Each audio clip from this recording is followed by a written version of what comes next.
Hello friend, welcome to our YouTube channel Surya classes. और हम लोग क्लास 10th के आगामी जो परीक्षा है, बोर्ड का एग्जाम चल रहा है, उसके साइंस के प्रश्नों को कर रहे हैं जो महत्वपूर्ण है परीक्षा के दृष्टिकोण से। तो चलिए शुरू करते हैं। आज का पहला क्वेश्चन है हमारा, बिजली का बल्ब का तंतु बना होता है, बिजली का जो बल्ब होता है उसका तंतु किसका बनता है? टंगस्टन का। आसान सा क्वेश्चन था, कई बार करा चुका हूँ मैं। चलिए नेक्स्ट क्वेश्चन देखते हैं हम लोग। कह रहा है 1.5 वोल्ट विद्युत वाहक बल, ठीक है, कोई सेल है जिसका विद्युत वाहक बल यानी जिसको हम ई से लिखते हैं, ये कितना है? 1.5 वोल्ट है, ठीक है। और सेल का आंतरिक प्रतिरोध, ये आंतरिक प्रतिरोध जो है वो स्मॉल आर से लिखते हैं, कितना है? 3 ओम है। तो कह रहा है सेल से प्राप्त अधिकतम धारा, यानी इस सेल से कितनी धारा अधिकतम ली जा सकती है। तो जैसे जो धारा का मान होता है जब विद्युत वाहक बल के केस में, तो क्या होता है? ई अपान कैपिटल आर प्लस आर, ठीक है। सेल से कितनी धारा निकल रही है, तो ये इस फार्मूले से निकाला जाता है। अब यहाँ आर जो है वो क्या है? बाह्य प्रतिरोध है। ये क्या है? बाह्य प्रतिरोध है, यानी जो परिपथ का प्रतिरोध है वो कैपिटल आर है, ठीक है। और स्मॉल आर हमारा जो होता है वो सेल का खुद का प्रतिरोध होता है, सेल का निजी जो प्रतिरोध है, यानी कि आंतरिक प्रतिरोध। इसको हम क्या कहेंगे? आंतरिक प्रतिरोध। ये किसमें होगा? सेल का खुद का जो प्रतिरोध है ये होता है। अब आई मैक्स के लिए अगर हमें अधिकतम धारा चाहिए, आई मैक्स के लिए क्या हम लेते हैं?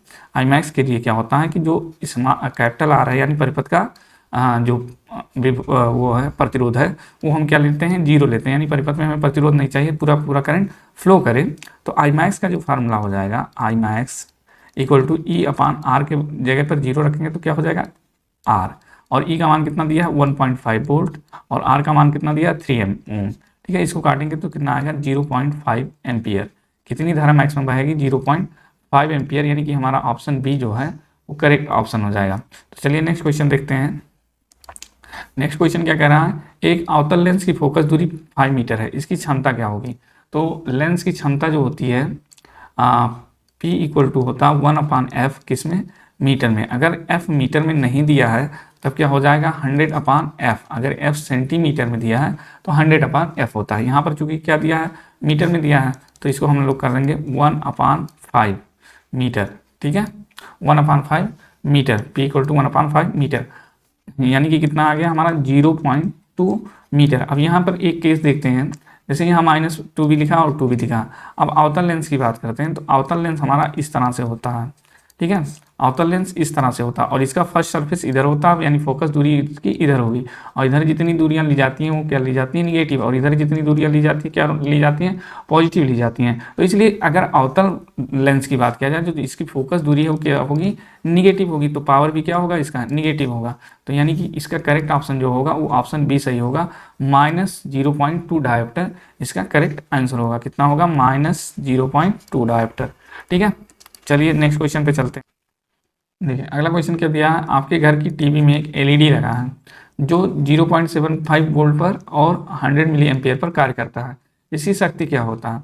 क्योंकि P इक्वल टू क्या होता है हमारे पास? P इक्वल टू क्या होता है? V into I, P equal to V I, ठीक है। वोल्टेज कितना है? 0.75 वोल्ट और करंट कितना है? 100 मिली एम्पियर, ठीक है। अब इसका मल्टीप्लाई कर देंगे तो कितना आ जाएगा हमारे पास? 75 वोल्ट मिली एम्पियर, ठीक है। और इसको हम क्या कह सकते हैं? 75 मिली वाट। तो आंसर क्या हो जाएगा हमारा? जो ऑप्शन ए है वो करेक्ट ऑप्शन हो जाएगा। ओ सॉरी, ये हमारा क्या ऑप्शन आ जाएगा? सही हो जाएगा 75 मिली वोल्ट और मिली वाट, ठीक है। तो नेक्स्ट क्वेश्चन पे चलते हैं हम लोग।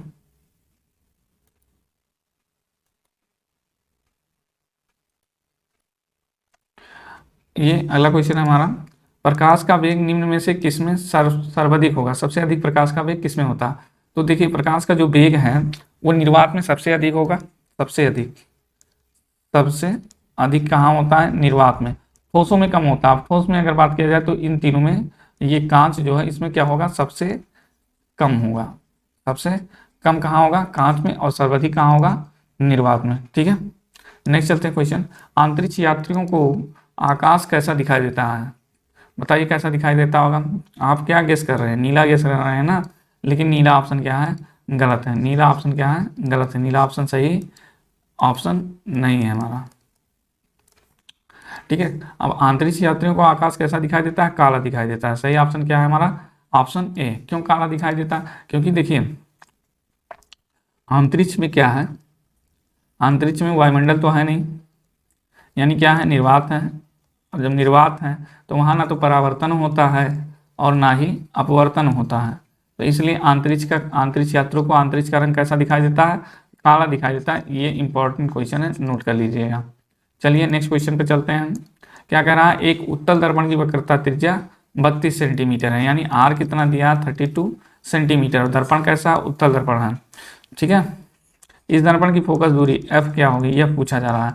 तो देखिए f इक्वल टू क्या होता है, r/2, यानी फोकस दूरी वक्रता त्रिज्या की आधी होती है। वक्रता त्रिज्या कितनी है, 32, तो ये कट पिट के कितना आ जाएगा, 16 सेंटीमीटर। यानी उत्तल दर्पण की जो फोकस दूरी हो जाएगी वो कितनी हो जाएगी, 16 सेंटीमीटर। यानी ऑप्शन हमारा जो बी है वो करेक्ट ऑप्शन होगा। तो चलिए नेक्स्ट क्वेश्चन पे चलते हैं। क्वेश्चन क्या है हमारा, एक लघुपथित परिपथ, लघुपथित परिपथ मतलब क्या है, शॉर्ट सर्किट, शॉर्ट सर्किट घरों में हो जाती है। तो शॉर्ट सर्किटेड कोई पाथ है हमारा, उसमें क्या होता है, धारा का मान क्या होता है। तो मान लीजिए ये हमारा सप्लाई पिन है जहाँ से करंट आ रही है, ठीक है। अब इस करंट को हमें जाना था, एक यहाँ पर बल्ब लगाए हुए थे, इसमें जाना था, लेकिन किसी कारणवश क्या हो गया कि ये दोनों लाइन क्या है, ये दोनों वायर क्या हो गए, आपस में टच में हो गए।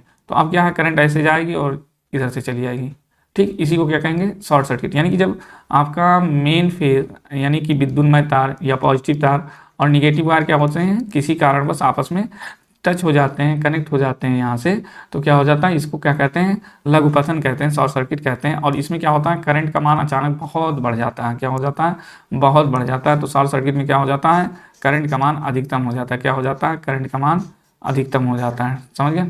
तो ये ऑप्शन आपका क्या है, सही ऑप्शन है। चलिए नेक्स्ट क्वेश्चन पे चलते हैं। ओम के नियम के अनुसार धारा, धारा लिखा है, धारा तथा विभवांतर में संबंध, ये तो बहुत आसान क्वेश्चन है। ओम के नियम के अनुसार जब धारा और विभवांतर में आप संबंध निकालेंगे, ठीक है, धारा I और V के बीच संबंध जो निकालेंगे हमारा ऐसे आता है, बिल्कुल ऐसे आता है। ये आपने क्या है, ये वाला प्रयोग किया होगा। तो क्या आता है, एक सरल रेखा आता है। ओम के नियम के अनुसार अगर हम धारा और विभवांतर में क्या करें, ग्राफ खींचें, तो ग्राफ कैसा आएगा हमारा, एक सरल रेखा आएगा। ग्राफ कैसा आएगा, सरल रेखा होगा। ग्राफ जो होगा वो कैसा होगा, सरल रेखा होगा। तो चलिए नेक्स्ट क्वेश्चन पे चलते हैं। क्या है, स्वस्थ मनुष्य की आंख का निकट बिंदु होता है, स्वस्थ मनुष्य का आंख का निकट बिंदु। तो देखिए दो होते हैं, एक निकट बिंदु होता है, निकट बिंदु, ठीक, निकट बिंदु, और दूसरा क्या होता है, दूर बिंदु। क्या होता है, दूर बिंदु। तो हमारी स्वस्थ आंख दूर से दूर जितना देख सकती है उसे कहते हैं दूर बिंदु, और दूर बिंदु स्वस्थ आंख के लिए कितना होता है, अनंत होता है। और हमारी स्वस्थ आंख निकट से निकट की जितनी दूरी देख सकती है उसे निकट बिंदु कहते हैं। निकट बिंदु कितना होता है, 25 सेंटीमीटर। तो निकट बिंदु कितना है, 25 सेंटीमीटर। ऑप्शन ये जो है वो क्या है, करेक्ट ऑप्शन होगा। चलिए नेक्स्ट क्वेश्चन पे चलते हैं हम। क्या है क्वेश्चन, एक उत्तल दर्पण की फोकस दूरी 20 सेंटीमीटर है, वक्रता त्रिज्या, ये लगता है क्वेश्चन रिपीट हो गया। R इक्वल टू क्या होगा, 2f, ठीक है, या f इक्वल टू क्या होता है, r/2 होता है। तो R इक्वल टू क्या हो जाएगा, 2 इधर मल्टीप्लाई होकर के 2f हो जाएगा। 2 इंटू एफ कितना दिया, फोकस दूरी 20 सेंटीमीटर फोकस दूरी दी है, कितनी दी है, 20 सेंटीमीटर। तो वक्रता त्रिज्या कितना हो जाएगा, 40 सेंटीमीटर। वक्रता त्रिज्या कितनी हो जाएगी, 40 सेंटीमीटर। यानी कि ऑप्शन जो है हमारा सी इज द करेक्ट ऑप्शन। चलिए क्वेश्चन क्या कह रहा है, कह रहा प्रतिरोध का मात्रक, प्रतिरोध का मात्रक क्या होता है, ओम, और इसका निशान कैसे होता, ऐसे, ठीक है। तो इससे ज़्यादा इसमें कुछ नहीं था। इसको देखिए, विद्युत मोटर परिवर्तित करता है, विद्युत मोटर परिवर्तित करता है, किसको विद्युत मोटर किसमें परिवर्तित करता है, या रासायनिक ऊर्जा को यांत्रिक ऊर्जा में, यांत्रिक ऊर्जा को रासायनिक ऊर्जा में, या विद्युत ऊर्जा को यांत्रिक ऊर्जा में, या यांत्रिक ऊर्जा को विद्युत ऊर्जा में। तो जो विद्युत मोटर होता है उसको हम देते हैं क्या, विद्युत। तो वो क्या करता है, काम करता है, यानी ये विद्युत ऊर्जा को बदलेगा, किसमें बदलेगा, यांत्रिक ऊर्जा में। विद्युत ऊर्जा को एक किसमें बदलता है, यांत्रिक ऊर्जा में बदलता है। और अगर बात किया जाए, आपसे पूछा जाए कि जनरेटर क्या करता है, जनरेटर क्या करता है, तो जनरेटर चलता है और हमें विद्युत देता है, यानी कि वो यांत्रिक ऊर्जा को विद्युत ऊर्जा में क्या करता है, बदलता है। तो इस क्वेश्चन का जवाब सही क्या हो जाएगा, विद्युत ऊर्जा को यांत्रिक ऊर्जा में, ऑप्शन सी सही जवाब होगा। अगला क्वेश्चन देखिए, किसी गोलीय लेंस और गोलीय दर्पण दोनों की फोकस दूरियां -15 सेंटीमीटर है, ये याद रखिए, -15 सेंटीमीटर है ये लेंस और दर्पण क्या होगा, तो माइनस देखिए अवतल लेंस और अवतल दर्पण दोनों की जो फोकस दूरियां होती हैं वो निगेटिव होती हैं, और उत्तल लेंस और उत्तल दर्पण दोनों की फोकस दूरियां पॉजिटिव होती हैं। तो ये दोनों कैसे होंगे, दोनों क्या होंगे, अवतल होंगे, ऑप्शन ए आपका सही जवाब है। अगला क्वेश्चन चलते हैं, किसी बिंब का वास्तविक तथा समान आकार का प्रतिबिंब प्राप्त करने के लिए बिंब को उत्तल लेंस के सामने कहाँ रखा जाता है, तो उत्तल लेंस के सामने फोकस की 2 गुनी दूरी पर आप रखेंगे, 2f पर रखेंगे तो आपका प्रतिबिंब बराबर बनेगा बिंब के बराबर, यानी जितनी बड़ी वस्तु होगी उतना बड़ा ही प्रतिबिंब रहेगा, और क्या होगा, ये वास्तविक रहेगा, यानी कि उल्टा बनेगा प्रतिबिंब और वास्तविक रहेगा। तो कहाँ रखनी चाहिए हमें, फोकस दूरी के दुगने दूरी पर। अब ये देखिए, आर प्रतिरोध के किसी तार के टुकड़े को क्या किया जाता है, 5 बराबर भागों में बांटा जाता है, 5 बराबर भागों में काटा जाता है, और इन टुकड़ों को फिर पारस्परम में जोड़ दिया जाता है। तो संयोजन का तुल्य प्रतिरोध R डैश है, तो R/R डैश का मान निकालना है। तो देखिए, मान लीजिए ये हमारे पास पहले प्रतिरोध था, इसको 5 बराबर भागों में बांट देंगे, तो हर एक भाग का जो प्रतिरोधकता होगा वो कितना होगा, R/5 हो जाएगा। यानी हम R/5 ओम के 5 प्रतिरोधों को इस तरह से समांतर क्रम में क्या करेंगे, जोड़ देंगे। ठीक है, इस तरह से हम जोड़ देंगे सबको, ठीक। और इसकी तुल्य प्रतिरोधकता R है, तो समांतर क्रम में जब हम प्रतिरोधों को जोड़ते हैं तो कैसे जुड़ता है, 1/R dash equal to 1/R1 plus 1/R2 plus 1/R3, और ऐसे से जुड़ता जाता है। ठीक है, अब यहाँ पर क्या हो जाएगा, 1/R dash equal to 1/R1 की जगह पर ये सब प्रतिरोध जो हो जाएंगे R/5 ओम के हो जाएंगे, तो R/5 प्लस 1/R/5 और प्लस 1/R/5 प्लस 1/R/5 और प्लस 1/R/5, 5 बार हो गए।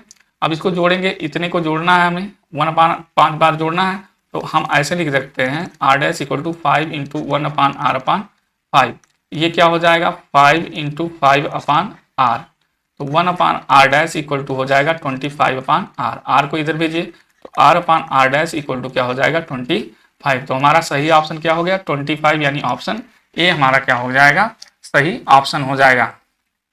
इस क्वेश्चन में कुछ प्रॉब्लम छोड़ दीजिए, इसको देखिए, कांच का अपवर्तनांक अधिकतम किसमें होता है, अपवर्तनांक अधिकतम किसमें होता है कांच का, तो देखिए जो अपवर्तनांक होता है, अपवर्तनांक जो होता है वो तरंग दैर्घ्य के व्युत्क्रमानुपाती होता है, किसके, तरंग दैर्घ्य के व्युत्क्रमानुपाती होता है। अब इसमें सबसे कम तरंग दैर्घ्य जिसका होगा, अपवर्तनांक उसी रंग के लिए अधिक होगा। अब हम पाते हैं कि बैगनी रंग का तरंग दैर्घ्य सबसे कम और लाल रंग का सबसे अधिक होता है, तो अपवर्तनांक सबसे कम किसका होगा, लाल रंग का, और सबसे अधिक किसका होगा, बैगनी रंग का। यहाँ हमसे क्या पूछ रहा है, बैगनी सबसे अधिक पूछ रहा है, तो सबसे अधिक किसका होगा, बैगनी रंग के लिए होता है। ठीक है, चलिए नेक्स्ट क्वेश्चन पे चलते हैं। क्या कह रहा है, 1 किलोवाट घंटा को जूल में बदलना है, तो 1 kWh को हमें जूल में बदलना है। देखो, 1 kWh को क्या लिखोगे, किलोवाट को 1000 वाट लिख दिए, और 1 घंटे में 3600 सेकेंड हो गया, तो गुणा करेंगे तो 3600 और 30 इसका बढ़ जाएगा, ये वाट सेकंड यानी कि कितना हो गया, जूल हो गया। यानी इसको आप लिख सकते हो 3.6 इंटू 10⁶ जूल, 2 to 4 to 6, तो ये वाला ऑप्शन सही है, ये ऐसे लिखा है 3.6 इंटू 10⁶ जूल। ठीक है, तो डी ऑप्शन जो हो जाएगा हमारा क्या हो जाएगा, बिल्कुल सही जवाब हो जाएगा। आगे चलते हैं नेक्स्ट क्वेश्चन पे। एक गतिमान इलेक्ट्रॉन उत्पन्न करता है, एक गतिमान इलेक्ट्रॉन उत्पन्न करता है, क्या केवल विद्युत क्षेत्र या केवल चुंबकीय क्षेत्र, या विद्युत क्षेत्र और चुंबकीय क्षेत्र दोनों, या कोई क्षेत्र नहीं। तो इसका सही जवाब होगा गतिमान इलेक्ट्रॉन, क्योंकि इलेक्ट्रॉन क्या है, एक आवेश है, तो आवेश जब गति करता है तो विद्युत एवं चुंबकीय क्षेत्र दोनों उत्पन्न करता है। तो इसका सही ऑप्शन क्या हो जाएगा, आपका ऑप्शन सी जो होगा वो बिल्कुल सही जवाब होगा। एक गतिमान इलेक्ट्रॉन क्या उत्पन्न करेगा, विद्युत और चुंबकीय क्षेत्र दोनों उत्पन्न करेगा। चलिए नेक्स्ट क्वेश्चन पे हम लोग चलते हैं। क्या कह रहा है, 200 वोल्ट 100 वाट के बल्ब को अगर 100 वोल्ट पर जलाया जाए तो बल्ब की शक्ति क्या होगी। तो देखिए, हर एक जो विद्युत उपकरण होते हैं उनका एक रेटिंग होता है, क्या होता है, रेटिंग होता है, जिसको हिंदी में कहते हैं अनुतमांक। क्या कहते हैं, अनुतमांक कहते हैं। ठीक कहा है, तो इसका कितना है बल्ब का 200 वोल्ट 100 वाट इसका अनुतमांक है। अब इसे कह रहे हैं कि हम 100 वोल्ट पे प्रयोग करेंगे तो इसकी शक्ति कितनी होगी। तो पहले यहाँ से हम रेजिस्टेंस निकाल लेते हैं कि बल्ब का रेजिस्टेंस कितना है। तो P इक्वल टू होता है V square upon R। R बराबर क्या हो जाएगा, V स्क्वायर अपान P, ये P नीचे R इधर हो जाएगा। V का मान कितना है 200 वोल्ट, तो 200 का हम स्क्वायर करेंगे तो 200 गुणे 200 हो गया, और पावर कितनी है 100 वाट, 100 से गुणा कर देंगे तो 2 जीरो कट गया, यानी कि 2 दूना 400 ओम आ गया उस बल्ब का क्या, प्रतिरोधकता। उस बल्ब की प्रतिरोध कितनी है 400।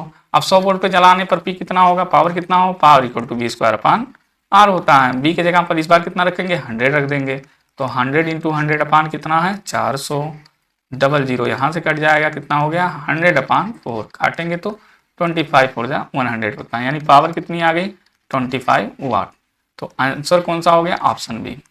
ऑप्शन बी हमारा क्या हो गया, करेक्ट ऑप्शन हो गया। तो आज की वीडियो यहीं पर समाप्त होती है। तो दोस्तों आशा करता हूँ कि आप लोग रिवीजन बढ़िया से कर रहे होंगे और क्वेश्चन भी आपको समझ में आ रहा होगा। Best of luck for your examination, thanks for watching. मिलते हैं नेक्स्ट वीडियो में नेक्स्ट टॉपिक के साथ, तब तक के लिए नमस्कार।